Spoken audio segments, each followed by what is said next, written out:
Hola, estamos en Punto Crítico, programa de televisión de la Unidad de Medios de Comunicación de la Universidad Nacional de Colombia, y yo soy Carlos Alberto Patiño Villa, profesor titular. Uno de los aspectos que nos causan inquietud y que quisiéramos conocer es cómo se ha vivido en Colombia las enfermedades que han tenido carácter de epidémicas, cómo han sido las percepciones y los impactos que han tenido las muertes que estas enfermedades han causado, pero en especial quisiéramos saber la gripa de 1918, cómo fue vivida y cómo fue vista en el país.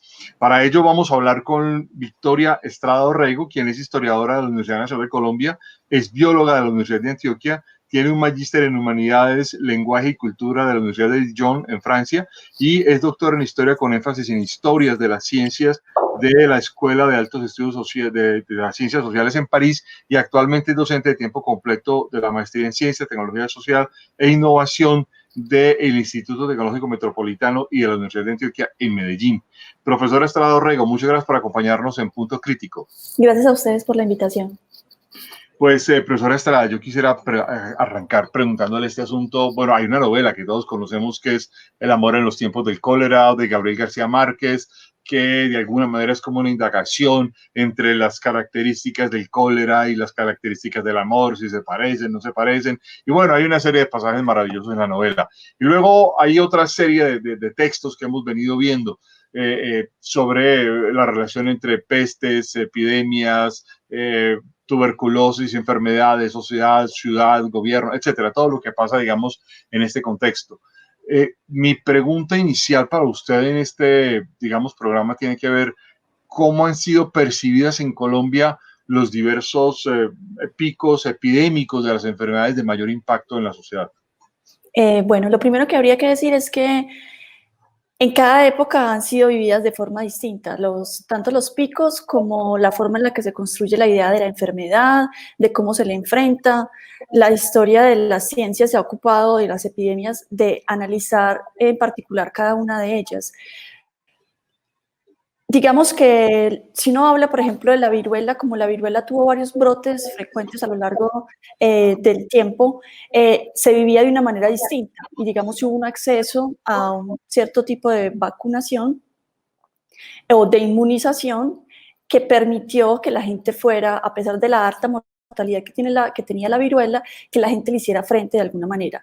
Digamos, enfermedades como el cólera, que hubo una epidemia, digamos, en 1850, o de la peste bubónica, la gripe, el sarampión, cada una de ellas se le hizo frente de formas distintas. En muchos casos, durante los periodos más antiguos, digamos, se le hace frente desde lo religioso, es decir, se propone enfrentar la enfermedad, ya que es un castigo divino, se propone enfrentarla con rezos, con misas y demás, pero digamos cuando se empieza y desde el modelo también médico de los miasmas en muchos casos, se les hace frente también a través de las cuarentenas. La cuarentena es una estrategia sanitaria existente desde hace varios siglos, y también lo que ocurre es que luego cuando cuando se pasa al modelo microbiano, es decir, ya se sabe que hay un microbio o que hay un germen específico que da origen a las enfermedades, entonces la forma en la que se empiezan a enfrentar las enfermedades es distinta. En Colombia, durante mucho tiempo, la estrategia básica, que va a ser la estrategia que se va a usar en todo el mundo, va a ser la cuarentena, el aislamiento, los cordones sanitarios, evitar el contacto con los enfermos, entonces cosas de ese tipo. En Colombia hizo carrera frente a una enfermedad muy compleja como la lepra, por ejemplo, un pueblo que está más o menos cerca de Bogotá, yendo hacia Girardot, que es Agua de Dios, y todavía mantiene como una cierta referencia para muchas personas de esta zona como una zona de confinamiento para esta enfermedad. Pero lo mismo sucedía en otras partes de Colombia y de la población frente al confinamiento. ¿Cómo se ha ido superando ese estigma históricamente en Colombia? A ver, respecto a la lepra hubo, digamos, muchas dificultades porque como fue fuertemente estigmatizada incluso en los años 30, cuando ya habían muy pocos pacientes de lepra, la mayoría del presupuesto nacional de la sección de salud era asignado a cubrir, digamos, el aislamiento en los leprosarios que había en Colombia. Entonces, otras enfermedades que tenían un mayor número de pacientes, lo que ocurría era que no eran suficientemente atendidas porque era tal el temor a la lepra, el estigma, digamos, de las lesiones, de cómo era, no era claro el tipo de contagio, entonces había mucho miedo y lo que fue interesante respecto a la lepra es que a finales del siglo XIX el país tomó una imagen de que era una potencia leprosa debido a una retórica de las cifras en las que se exageraron las cifras de manera grande. Entonces lo que ocurrió es que hubo un momento en que Colombia tenía una imagen de que era una potencia leprosa ante el mundo, entonces para poder controlar eso se hicieron estudios, se hicieron algunos censos para establecer cuántos eran los leprosos, porque en los leprosarios además vivían no solo leprosos, sino otro tipo de personas. Y entonces esa imagen, esa idea de la lepra con el estigma, además de Colombia como una potencia leprosa, llevó a que se combatiera durante muchos años y se invirtiera demasiado presupuesto nacional en combatir la enfermedad. Pero también eso estuvo relacionado con lo que era la retórica de las cifras en el momento. Digamos, si uno compara este de la lepra, por ejemplo, con otra enfermedad como la tuberculosis u otras enfermedades como respiratorias que en su momento tuvieron un impacto fuerte, como alguna llamada la tosferina o algunas cosas parecidas, a su manera de ver, ¿cuál ha sido la de mayor impacto en la sociedad colombiana? Digamos que es importante señalar que la tuberculosis también sufrió un poco de esa retórica de las cifras en donde se exageraron los números. Estábamos en el contexto cuantitativo de la época en términos de establecer los números de enfermos era el mundo del más o menos, que es una metáfora. Quiere decir que no se sabía de verdad cuántos pacientes hay, sino que se cree, que se estima, según las formas de contagio y demás, el número de pacientes. Entonces, con la tuberculosis también pasó que se exageraron las cifras en busca de obtener recursos estatales que permitieran luchar contra la enfermedad. Creo que la tuberculosis fue una enfermedad bastante importante en términos de número de pacientes, igual lo es hoy, es una enfermedad que en muchos países todavía se hace un trabajo estricto en términos de cuantificación de los números de tuberculosos, porque es una enfermedad altamente contagiosa. Entonces creo que de las que usted señala, la que podría ser más interesante en términos de número de contagio es la tuberculosis. Para centrarnos un poco en la gripe de 1918, hace un mes o algo así, el periódico El Tiempo publicó una carta de un personaje políticamente muy complejo en Colombia, que era Laureano Gómez, Sí. que le enviaba una carta a un amigo creo que estaba en San Andrés Islas, y le contaba un poco qué iba sucediendo en la gripe de 1918. ¿Cómo se vivió esta gripe en Colombia? Esa carta es muy bella porque es un relato individual de cómo observa él qué es lo que está pasando en la ciudad. Entonces permite describir, por ejemplo, que se cerraron las escuelas, que el tranvía no funciona, que los locales comerciales también cerraron, que hay problemas, digamos, ante la aparición de la enfermedad, entonces hay problemas para la venta del café y entonces se impide, entonces los productores de café están, digamos, ante la preocupación de no podemos vender nuestras mercancías. En términos generales, digamos, uno de los lugares que más fue afectado por esta pandemia en Colombia fue Tunja. Hay trabajos muy interesantes respecto a través de análisis de información de archivo de las parroquias, de cuántas personas murieron, digamos, por la enfermedad. En términos generales, las ciudades se paralizaron, había demasiado, digamos, sobre todo en Tunja o en Bogotá, según lo que relata Laureano, que ya no había, por ejemplo, forma de enterrar las personas, porque incluso quienes las enterraban estaban cayendo muertos en el momento de enterrar los cadáveres. Entonces, lo que ocurre es que hay una parálisis general, digamos, sobre todo en los lugares de clima más frío, en donde la enfermedad va a golpear más y va a llevar entonces a que la gente no sepa cómo actuar frente a la enfermedad. Hay algunas estrategias, digamos, de aislamiento, de protección al interior de las casas, pero en general es como que la sociedad está desprotegida puede estar mal vestida o, digamos, no suficientemente protegida para el clima frío, mal alimentada y demás. Entonces, se va a vivir también como una suerte de parálisis en muchos lugares en los que la enfermedad actuó o atacó a muchas personas. Revisé la región más afectada en el país por la gripe de 1918 fue Bogotá y la zona de Boyacá, es decir, Cundinamarca, Boyacá, pero pareciera que incluso con mucha más fuerza en Boyacá. ¿Por qué razón? Pues los estudios han mostrado que primero que tiene que ver con, digamos, con cómo está ubicada geográficamente, es decir, la altitud en los lugares, según la altitud, la enfermedad atacó más fácilmente. También se ha señalado, por ejemplo, que llegó y fue tal, digamos, el contagio que se enfermaron incluso las autoridades locales, la gente se encerraba.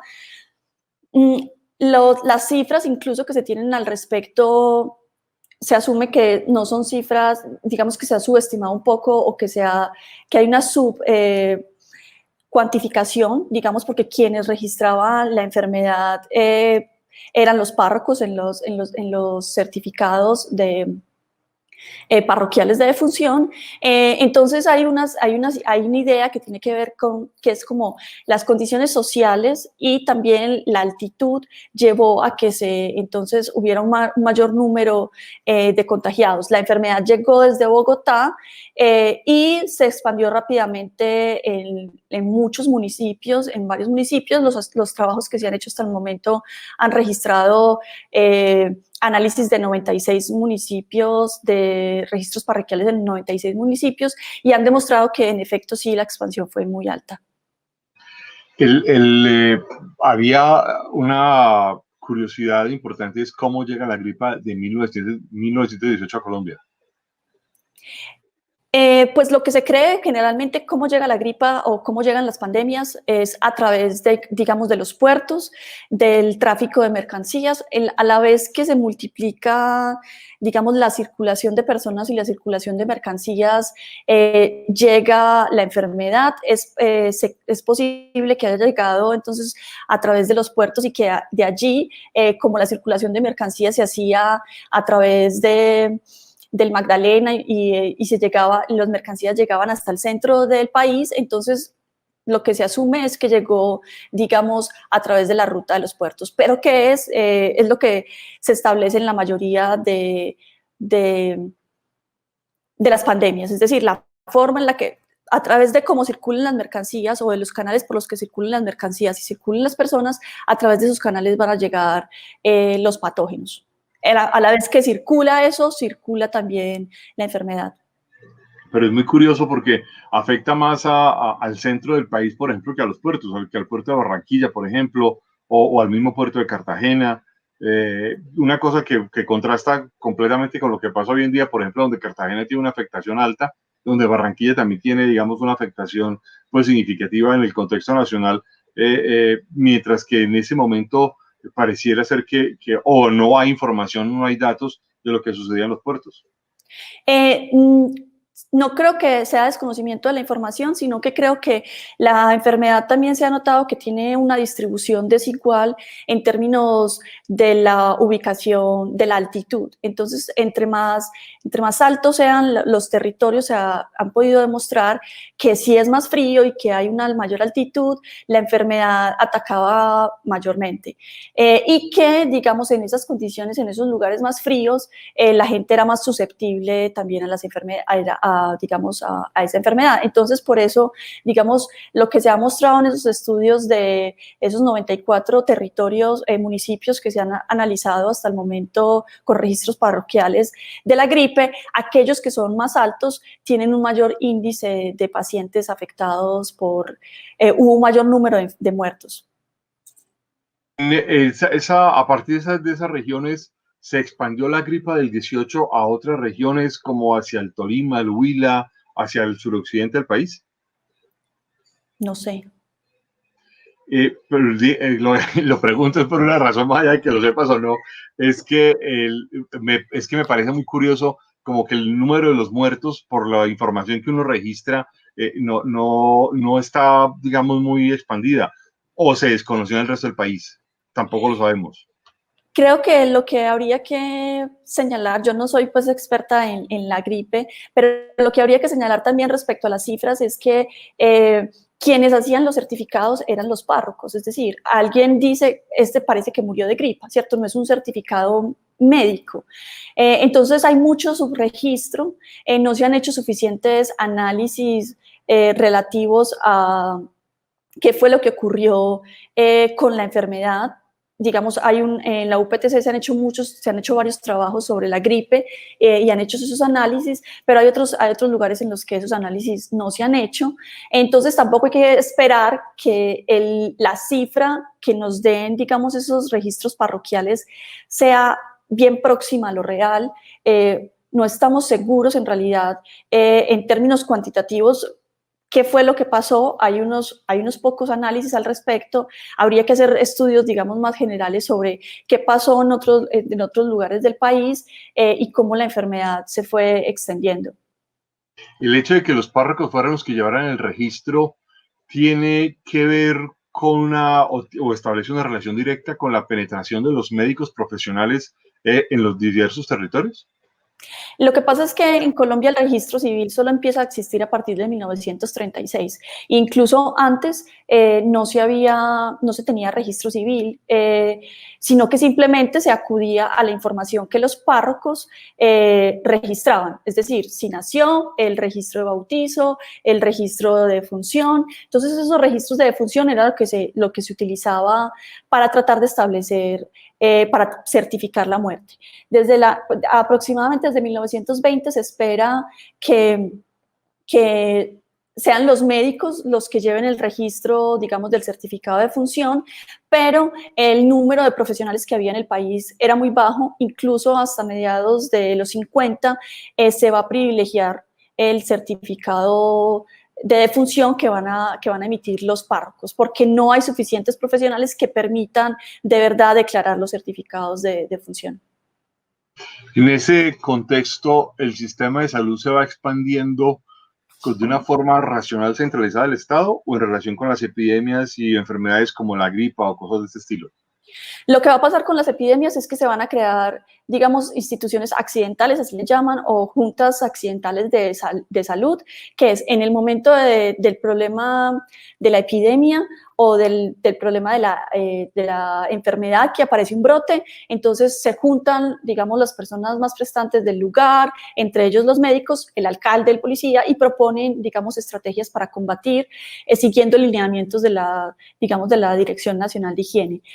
Pero lo que va a ocurrir en muchos de los casos es que la estructura nacional de salud se va a ir expandiendo muy lentamente. Nosotros tenemos un estado débil en la época, con pocos funcionarios, digamos, incapaz de pagar sueldos a muchos médicos oficiales. Entonces los médicos oficiales van a ser por zonas, van a tener grandes territorios de los que ocuparse. Entonces, en los casos de las epidemias o de enfermedades con brotes epidémicos, lo que se va a hacer es que inmediatamente esa Dirección Nacional de Higiene establece unas estructuras auxiliares que van a hacer frente a ellas. En algunos casos las estructuras ya existían, pero no funcionaban porque no había presupuesto, y entonces es en los momentos de pandemia o de epidemia en los que se ponen a funcionar. Pero como tenemos un estado débil en esa época, quizás todavía hoy, no habría que decirlo, entonces es difícil reaccionar en términos de estructura de salud ante las enfermedades. En ese, digamos, contexto de ese estado bastante débil y precario en muchísimas regiones y muchos territorios del país, una de las cosas que sorprende además es la relación entre educación y salud. Pareciera ser que había también como una especie de elemento muy precario en la educación frente a la prevención de enfermedades o frente a difusión de información frente a la sociedad de cómo, digamos, tomar medidas de contención frente a cualquier expansión de un pico epidémico. Pues lo que ocurría es que al interior de las escuelas, digamos, en las grandes ciudades, van a haber los médicos escolares, ¿cierto? Que van a hacer unas revisiones al interior de las escuelas, que van a tratar de decir cuáles son las condiciones de higiene. Algunos programas de higiene se van a basar en enseñar desde las escuelas cómo hacerle frente a las enfermedades, cómo lavarse las manos, cómo llevar, digamos, o cómo tener prácticas higiénicas al interior de las casas o que los niños se comporten de manera higiénica. Lo que hay que pensar también es que en muchos lugares de Colombia, incluso en las grandes ciudades, el acceso al agua, las condiciones urbanas de los lugares no eran los ideales. Había problemas, por ejemplo, en muchos casos con los acueductos, en donde había acueductos, entonces las enfermedades se transmitían rápidamente. Entonces hay una conexión entre, a través de la escuela es el lugar ideal para enseñar las prácticas de higiene. También habían estrategias como repartir volantes, hacer conferencias sanitarias en muchos lugares, pero lo que ocurre es que también es una sociedad poco alfabetizada, entonces ese proceso de educación y de transformación de las prácticas de higiene a través de la escuela no siempre va a ser el ideal. En la actual experiencia de confinamiento de la sociedad colombiana, ¿usted ve algo que la diferencie de las experiencias anteriores del siglo XX o del siglo XIX? Creo que, claro, las sociedades construyen sus realidades a partir de su presente. No es lo mismo, digamos, el confinamiento o las cuarentenas que se vivían de maneras sectoriales o solamente en los puertos o solamente en los barcos, que lo que ocurrió, digamos, que lo que está ocurriendo ahora. Lo que está ocurriendo ahora es que somos una sociedad hiperconectada, entonces incluso aunque estemos confinados, estamos en contacto. Digamos, en periodos anteriores eso no era posible, entonces sí había, digamos, cuando se generaba un aislamiento, el aislamiento social era más radical. Los confinamientos de todas maneras no fueron globales, o sea, no fue todo el país el que se llegó a confinar como lo estamos viviendo en este momento, entonces creo que la experiencia sí es bastante distinta. Profesora Estrada, una última pregunta y solo por curiosidad, ¿usted podría recomendarnos un libro de literatura o de historia o un texto que nos permitiera ilustrarnos sobre este asunto en Colombia? Sobre digamos, en la UPTC se han hecho varios trabajos sobre la UPTC es la Universidad Pedagógica y Tecnológica de Colombia. Sí, se han hecho varios trabajos, varios trabajos sobre se me olvidó, sobre la gripe. Sobre la gripe, han hecho unos trabajos muy interesantes y respecto a históricamente y demográficamente, creo que el esfuerzo de hacer esos análisis de todos los registros parroquiales de 96 o 94 parroquias distintas, municipios, son muy, muy bellos y demuestran, digamos, cómo vivió ese Tunja, cómo vivió Tunja, entre otros, cómo vivieron la enfermedad en términos sociales y en términos demográficos. Pues muy bien, profesora Estrada Orrego, muchas gracias por habernos acompañado en Punto Crítico. Los esperamos a ustedes en una próxima emisión. Creo que hemos podido tener como un panorama amplio de cómo ha vivido Colombia diversas enfermedades y específicamente la gripa de 1918. Muy amables, los esperamos en una próxima emisión. Hasta luego.